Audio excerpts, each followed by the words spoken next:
Bonjour et bienvenue dans cette présentation sur la solution Metal Framing.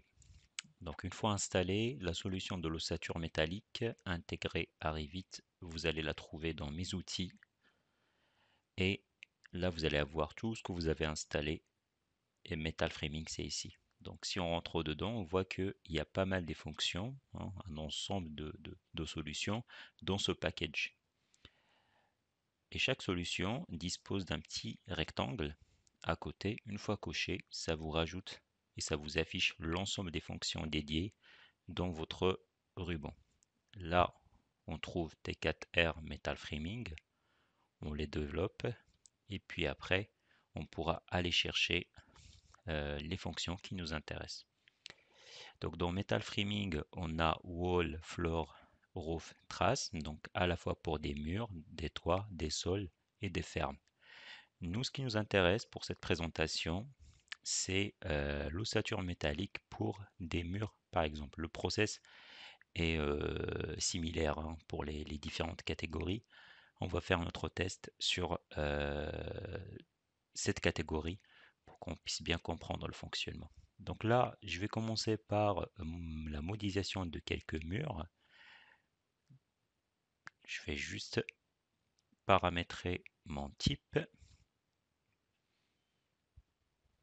On peut donner un nom et on peut aller dans la définition des couches pour paramétrer à la fois l'épaisseur et le nombre de couches dont on a besoin. Une fois c'est fait, vous validez.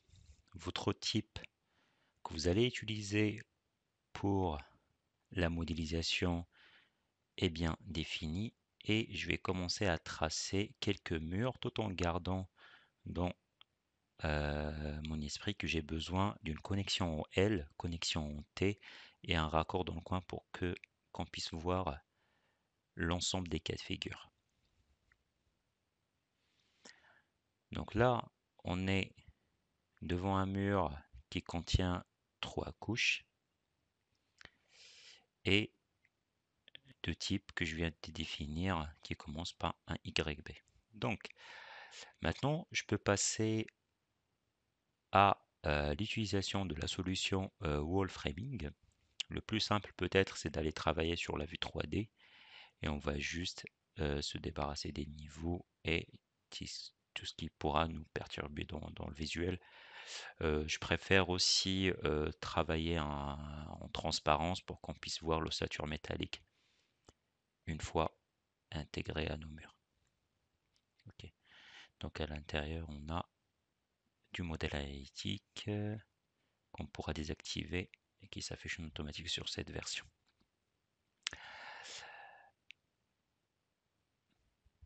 Alors, on peut aussi ajouter quelques ouvertures, donc des fenêtres. Je vais aller chercher n'importe quelle famille fenêtre architecturale. Donc là, j'en avais pas parce que j'ai démarré à partir d'un gabarit structure. Donc ça, c'est un truc à paramétrer dans votre gabarit. Comme ça, vous verrez à la fois ce que vous allez faire avec la solution Metal Framing, qui est souvent des éléments structuraux. Et vous affichez aussi les éléments architecturaux. Comme ça, à la fois, vous aurez les deux et vous mettez en discipline coordination. Tout ça, vous pouvez le paramétrer une fois pour toutes dans votre gabarit. Je vais aller chercher une porte.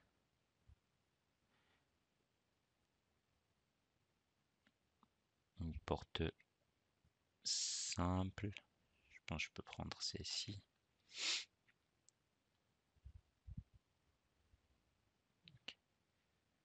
Et on va placer une porte à cet endroit par exemple. Ok. Donc une fois qu'on a notre modélisation, on va pouvoir afficher tout ou juste ce qui vous intéresse dans la vue. Hop. Et on va maintenant pouvoir attaquer les étapes de la création. Donc vous voyez qu'en termes d'optimisation, c'est très simple, vous restez sur du Revit et la solution vient compléter Revit en ce qui concerne l'ossature métallique. La première étape, ce sera d'aller charger l'ensemble des familles que vous allez utiliser dans votre modélisation. Et pour cela, une fois la solution installée, vous avez accès à des familles qui sont créées par défaut. Les familles principales, hein, c'est des familles pour l'ossature métallique, type de profilé. Donc là, on est en train de charger ces profilés justement pour l'assemblage pour la création de châssis.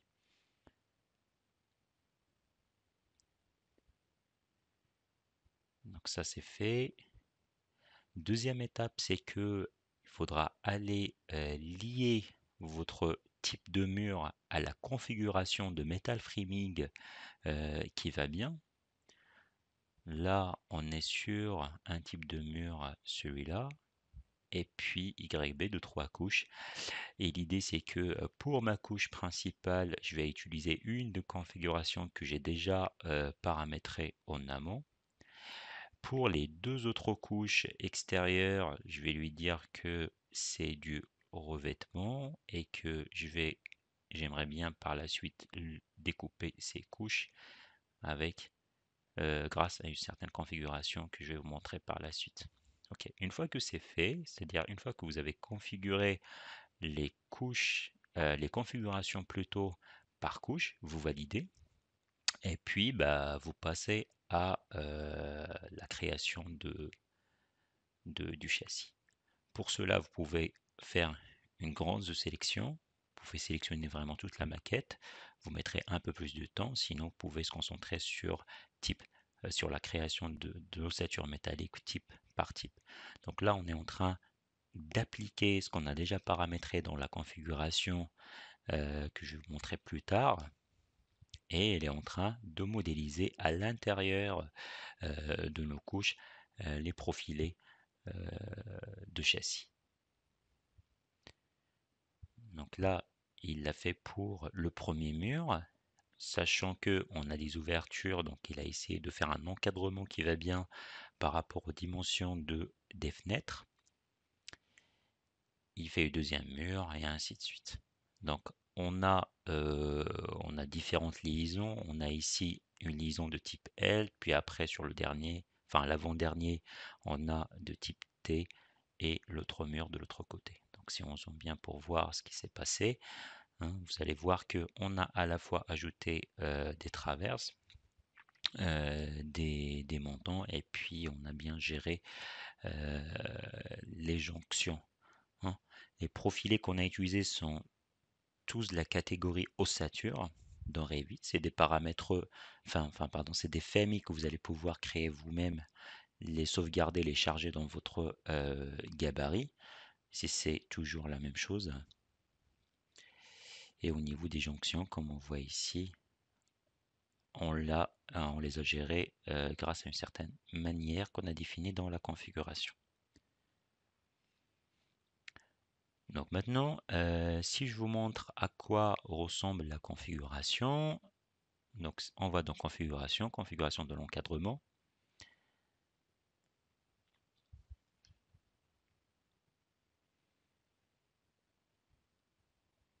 Donc là, elle est en train de consulter la bibliothèque de toutes les configurations.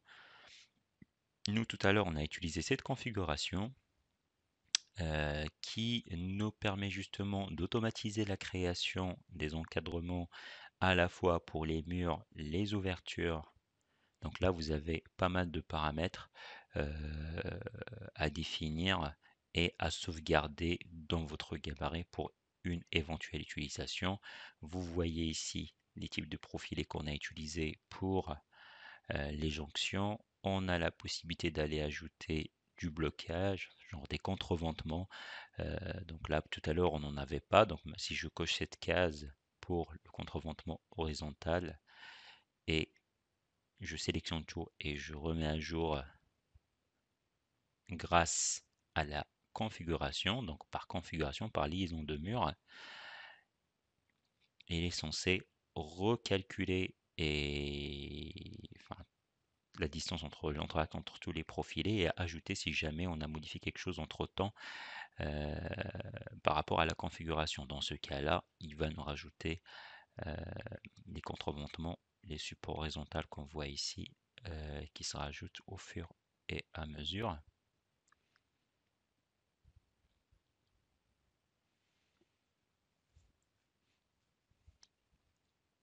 Ça reste vraiment très rapide par rapport à une modélisation manuelle avec Revit natif. Et là, on voit qu'il a récupéré les modifications qu'on a imposées dans la configuration. En termes de modifications, que ce soit pour les ouvertures, les dimensions de votre mur, le type, hein, si je modifie par exemple la longueur de mon mur, vous allez voir que la solution remet rapidement à jour l'ossature métallique. Donc là, voilà, j'ai modifié en hauteur et en longueur. Il suffit de sélectionner le mur, d'aller dans mise à jour de châssis, et là, il va repositionner l'ensemble des profilés. Le grand travail, certes, dans cette solution, c'est d'aller définir toutes les configurations qui vont bien.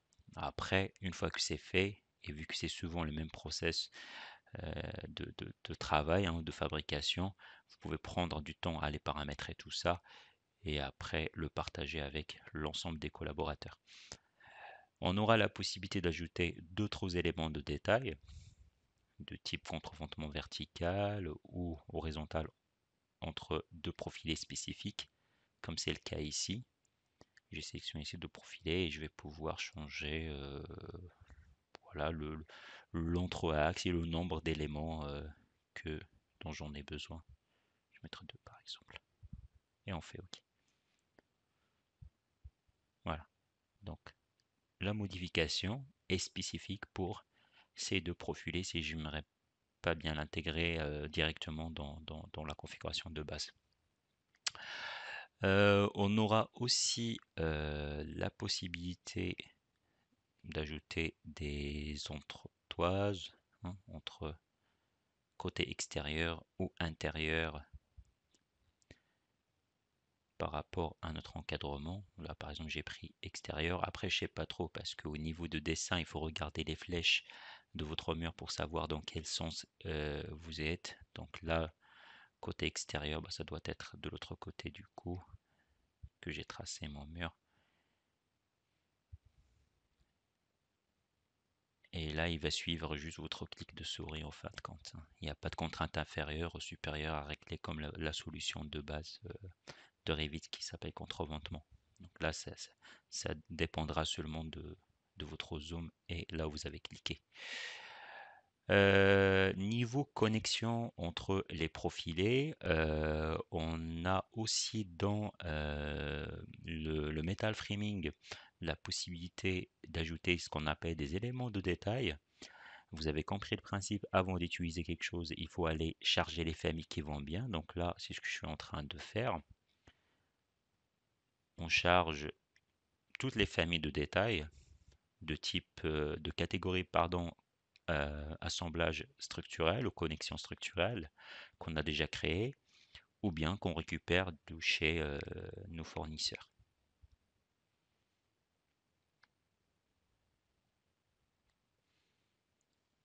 Il pourra utiliser des familles vides ou des familles avec une géométrie euh, solide.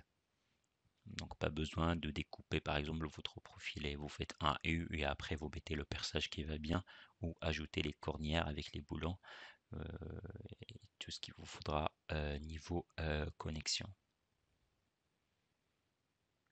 Sachant que moi ce que je suis en train de télécharger c'est vraiment les familles de base, mais vous pouvez utiliser des familles stockées dans un dossier de paramètres dossier partagé, hein, par l'entreprise dans votre serveur. On aura la possibilité de faire un seul dossier pour l'ensemble des utilisateurs. Ensuite, je vais utiliser la fonction ajouter les détails. Donc là, on va utiliser les configurations standards qu'on a déjà paramétrées.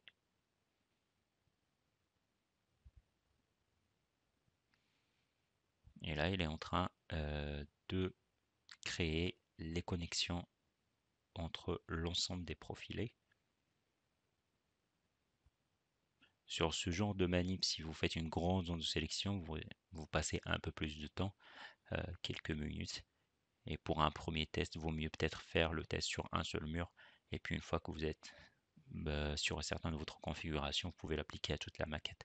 Donc là, il m'a ajouté les boulons qui vont bien, les cornières, le perçage, et ça d'une façon automatique par mur, vu que j'ai sélectionné un profilé de mur. Donc il a un lien entre l'ossature métallique que je viens de tracer et l'élément hôte qui est dans ce cas-là le mur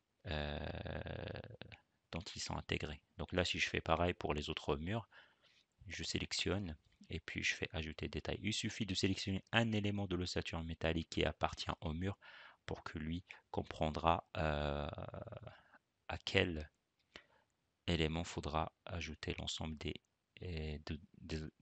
éléments de détail, hein. C'est des familles en fin de compte de détails.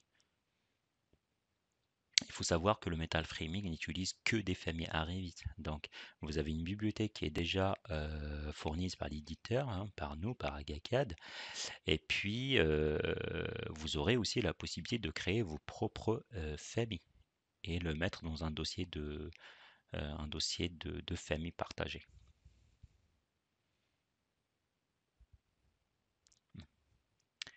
Donc ça, c'était pour la modélisation, le principe de la modélisation de l'ossature métallique appliquée à une catégorie mur.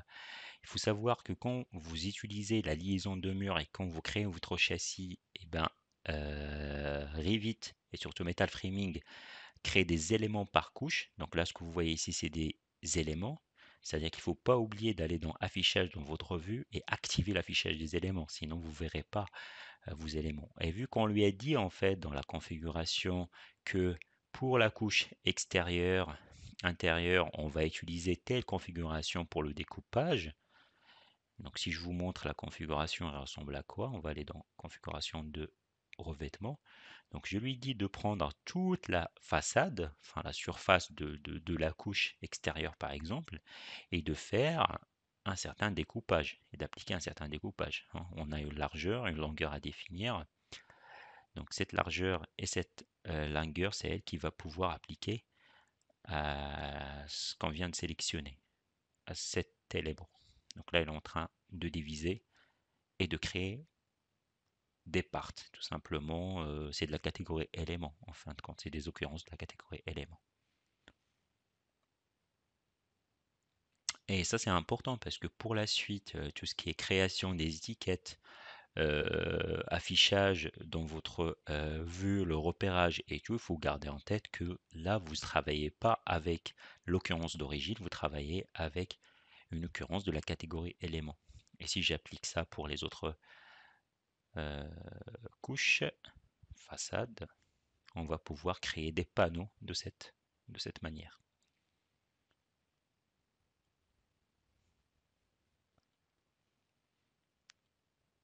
Donc vous voyez que l'utilisation elle est plus ou moins simple. Là où il y a un peu de travail, c'est dans la configuration. Mais une fois que c'est fait, que ce soit pour le châssis ou le revêtement, c'est juste un travail plus ou moins répétitif. L'étape suivante, ça allait d'aller repérer toutes les pièces. Et là, il y a une solution qui s'appelle SortMark qui est nativement intégrée dans Wall Framing et dans toutes les autres solutions de l'ossature métallique qui vous permettra de repérer en automatique euh, toutes les pièces.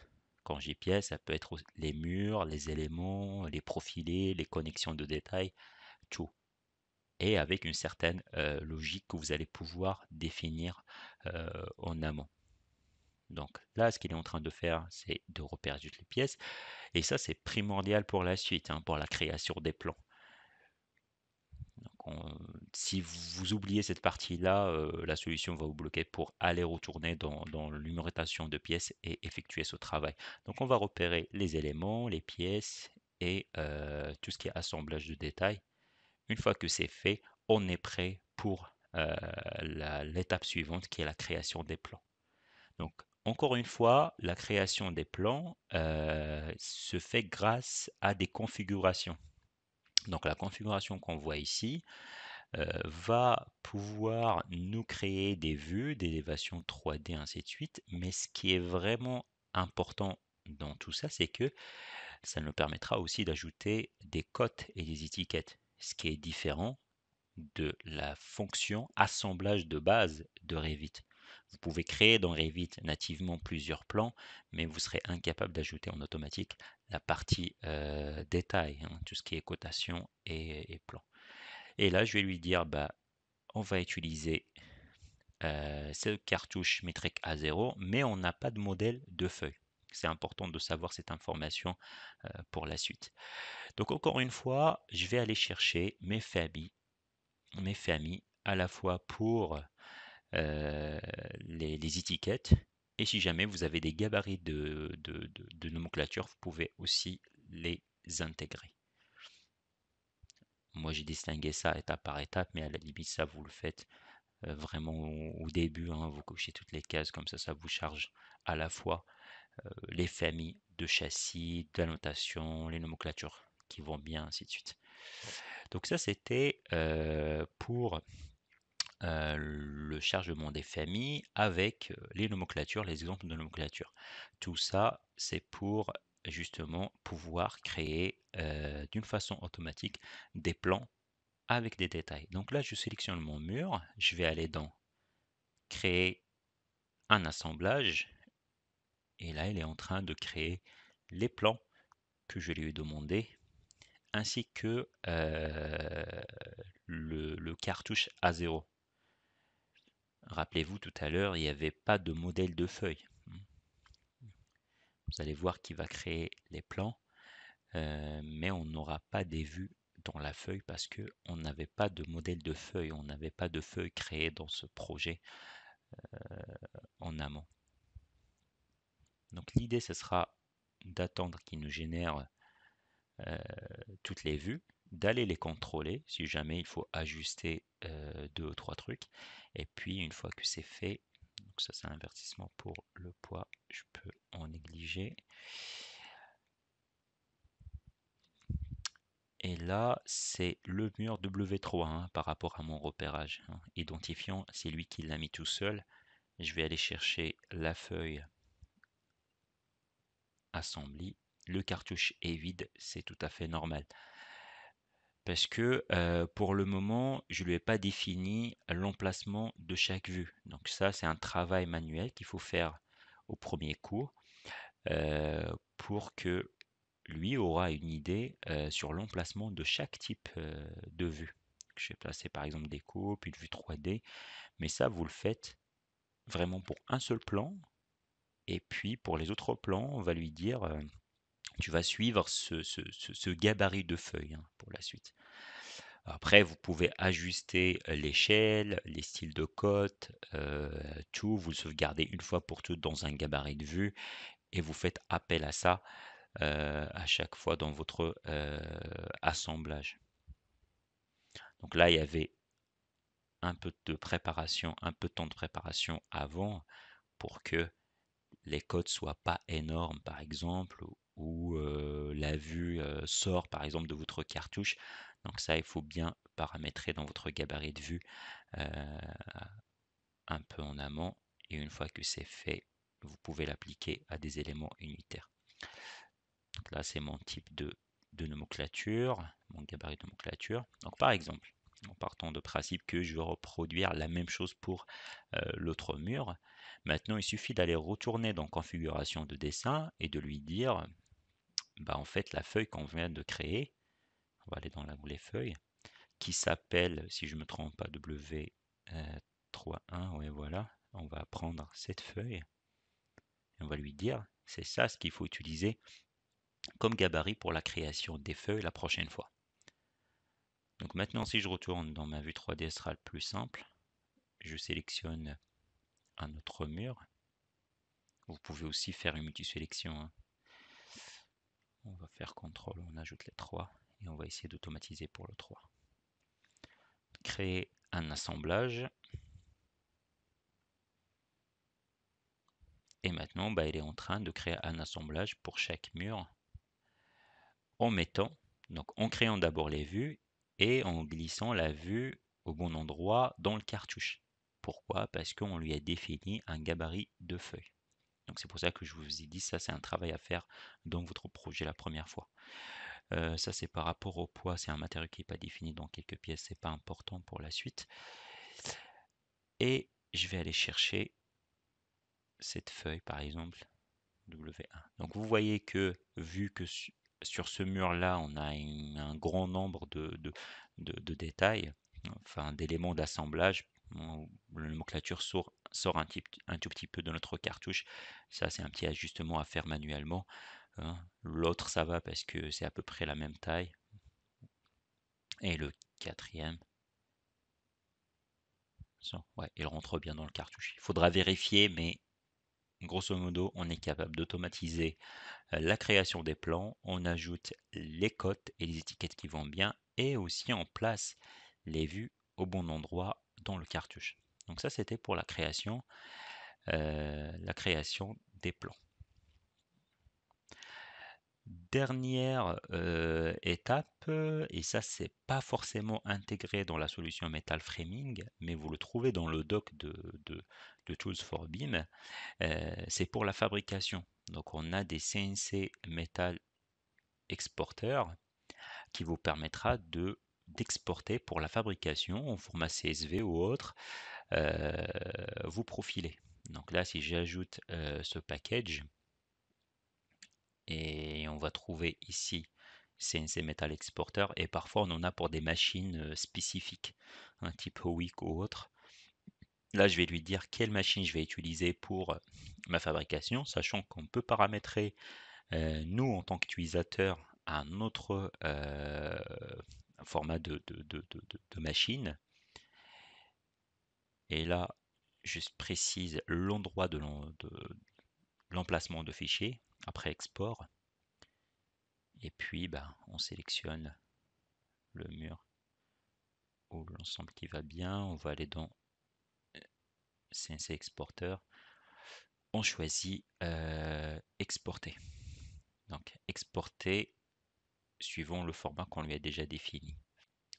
Donc, nous avons suivi la démo Metal Framing.